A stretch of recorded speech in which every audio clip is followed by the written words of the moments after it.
welcome. We had a little technical glitch there, so we got started a little late, but we're here now, ready to go and ready to talk to you about Wi-Fi 7 versus Wi-Fi 6 on Go for Lunch for June 24th, 2025. Brought to you by GoFor Technology. I am Roger Harmon, your host, here to make your technology work for you. So it is Celebrate the Senses Day. Now, we all know that we have 5 senses, but maybe there's a few we don't know about. So give that some thought today as we celebrate your senses. So Wi-Fi 7 versus Wi-Fi 6. So let's start off with a little history lesson. So this doesn't go all the way back to 1996 when Wi-Fi was first developed, but they used to call Wi-Fi by these weird numbers: 802.11ac, 802.11ax, 802.11be. Thankfully, a couple years ago, they came up with Wi-Fi and a number, so it's easier to keep track of what Wi-Fi we're talking about. And as you can see here, over the years, the data rate has increased. They've added more frequencies, and the bandwidth has increased. Now, bandwidth, think of bandwidth as a highway. So the 20 megahertz when we first started out was like a country road, and this 80 or 160 megahertz is like a freeway, and this 120 or 320 megahertz is like the Autobahn. So it just allows you to move more data and have more simultaneous connections. And we'll talk about these other things here in just a moment. So here's one of those things. MIMO. What the heck is that? So your Wi-Fi router has multiple antennas that can send and receive several data signals simultaneously. It creates separate channels called spatial streams that can talk to different devices at once. For example, you can send one stream to your smartphone, one to your laptop, while at the same time going to your smart TV to stream a movie. So that's how the MIMO works. It uses beamforming, which is like a flashlight focusing the Wi-Fi signal directly to each device instead of spreading it out everywhere. So it makes the connection stronger and more reliable. So by doing this, MIMO reduces a waiting time for each device, so your video streams smoothly, your video calls don't freeze, and your internet feels faster overall, especially when there's many devices connected to your network. So the Institute of Electrical and Electronics Engineers, better known as IEEE, is the one that came up with those numbers. And also they came up with the new designation for the different Wi-Fi protocols. And then the Wi-Fi allowance certifies equipment to make sure that it is compatible.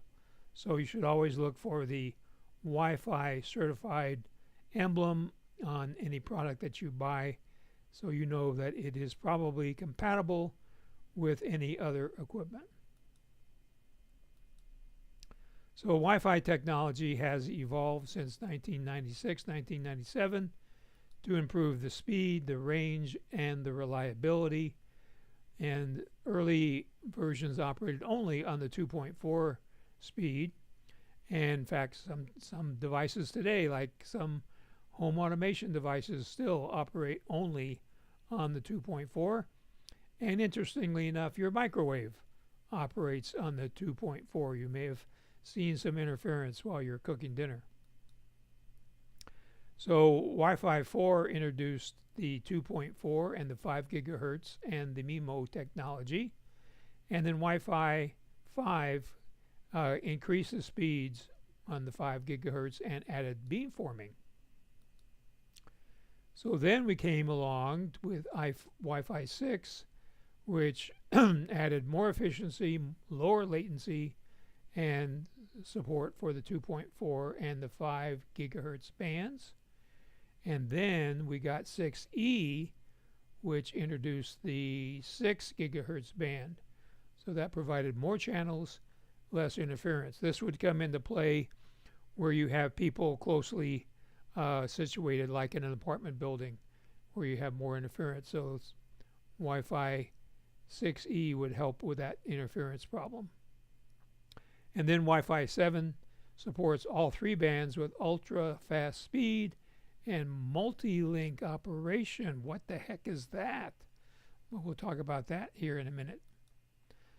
So let's talk about range. So Wi-Fi 6 uses 2.4 and 5 gigahertz bands. The 2.4 is slower, but it does penetrate walls better. The 5 gigahertz is faster, but it penetrates walls not as well. And then Wi-Fi 6E adds the 6 gigahertz, which is going to be a little bit more like 5 gigahertz as far as range. So the Wi-Fi 7 range uses the 2.4, the 5, and the 6 gigahertz bands. And again, the 6 gigahertz is very high speed, but shorter range. But the advanced technology it has provides throughput and reduces latency. So the 6 gigahertz band is less crowded than the 2.4 and the 5. So that means that adjoining Wi-Fi access points are not interfering with yours. It has more channels, allowing faster and more reliable data transfer. And it's ideal for backhaul connections between routers. Now, what backhaul is you have a mesh system where you have a base station and 2 or 1 or 3 remote access points. So it backhauls the signal between all these access points on the 6 gigahertz band. That leaves the 2.4 and the 5 free to send your data, so it doesn't have to do 2 jobs on those channels. So the Wi-Fi 7 also supports ultra-high throughput, low latency, so that's more for applications like virtual reality and someday 8K streaming. So it's up to 5 times faster, so it's 46 gigabytes as opposed to 9.6. It has a lower latency, which makes a difference in gaming and streaming, video calls. It has a wider bandwidth up to 320 megahertz, so that means that you can do more things at once. And it has multi-link operations, so that means that you can simultaneously use the 2.4, the 5, and the 6 gigahertz bands. So that gives you the best of all worlds with multi-link operation. So it has better spectral efficiency, and again, in a crowded environment such as an apartment building, you get better capacity. So of course it has shorter range on the 6 gigahertz band, and because it's relatively new, it has a higher cost, and the compatibility is limited to the latest devices, I would say within the last 4 or 5 years. So the one to choose if you're buying something new right now would be the 6 or the 6E, which is widely supported and reasonably priced. So what devices do you have that work with Wi-Fi 6 and Wi-Fi 7? Well, here they are.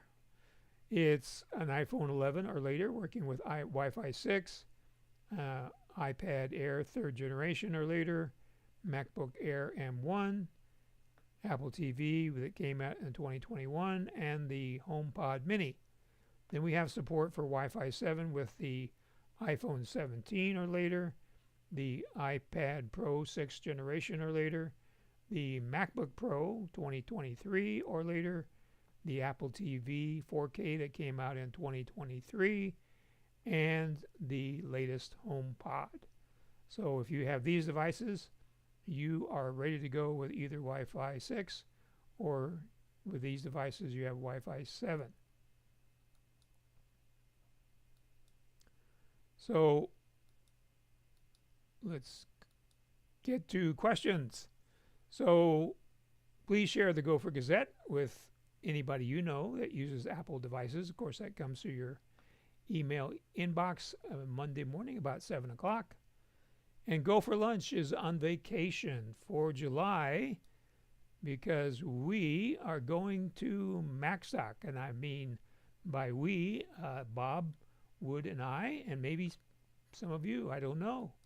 You could go by using the $50 code, which is MacStock50 off. And this is on July 11th through the 13th. And you can get more information at the Macstock Conference and Expo.com.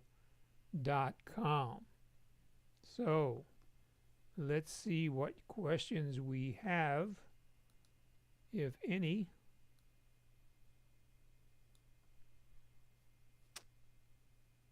Well, thank you very much. And that is a very good question. So that brings us to another facet of this conversation. So usually the specs will always the specs will tell you, so you have to look up the specs of your Wi-Fi. If you have a gateway that was provided by your internet provider, then you can look on their website and see if it has the latest Wi-Fi. So let's talk about first of all, let's talk about the GoFor Gazette, which will be published weekly with little tips, and except for July 14th, which is when I'm flying back from Chicago, so we won't be there. So let's talk a little about Wi-Fi mesh, and then I'll get to your question. So Wi-Fi mesh is a system that gives you better coverage. So you have a base station, and then you have one or more remote access points. So it gives you better coverage. This is especially important when you have, say, in your house, you have your Wi-Fi coming in from your internet provider at one end of the house, and you're having problems covering the other end of the house. So here are your Wi-Fi. This is your base station, say, and then you would have a mesh device here that would relay the signal into this part of the house. So that's a good reason to have a mesh system to make sure you have coverage throughout the house. So some typical mesh systems, this is a Wi-Fi 6 system, covers up to 6,400 or 6,500 square feet. And of course, those are always optimistic statistics. And as you can see, it has 3 devices, and it is on special now for $149.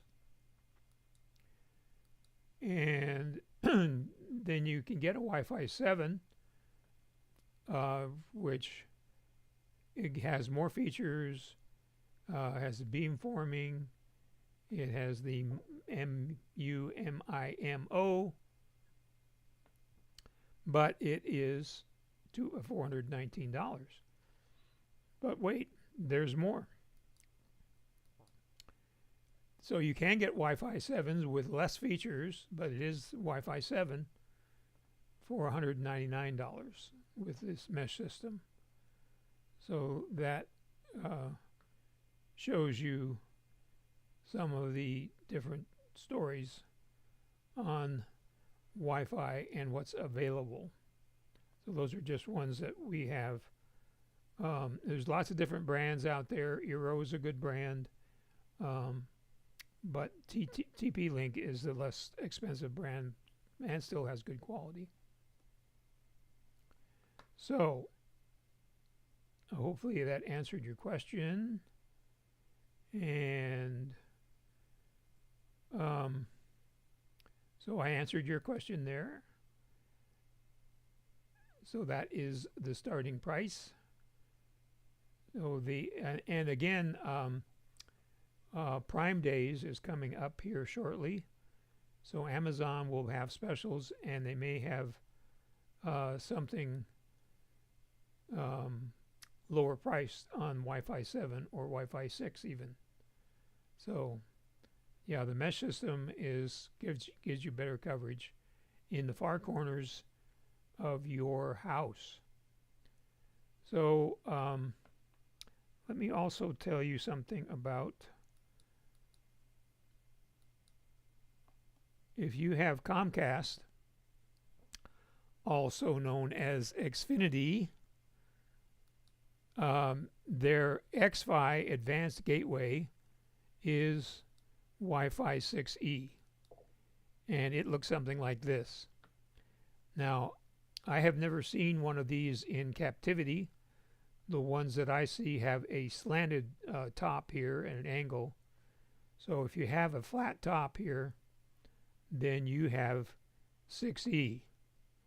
But what if you're on Cox? Well, their panoramic gateway, the latest version, it looks like this. It is also 6E.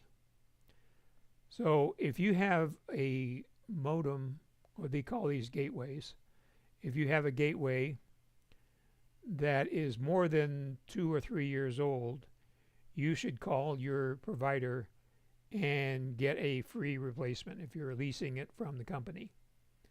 And of course, if you want to save some money, you can get your own modem. So you get your own cable modem and then buy one of those devices that I showed you earlier, and that will give you the best of both worlds. You're not paying every month, and it'll pay for itself in about a year and a half, and you'll be all set. So that is a way to save money. But the latest versions, both from Cox and Comcast, do have Wi-Fi 6E. So thank you, Al J, and thank you, Judy. And hopefully, if you have any other questions about Wi-Fi or you need it installed, you can give me a call. My phone number and my email address are coming up right now. So thanks for joining us today.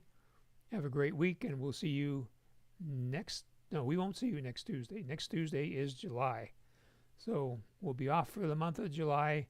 We'll see you in August. Take care.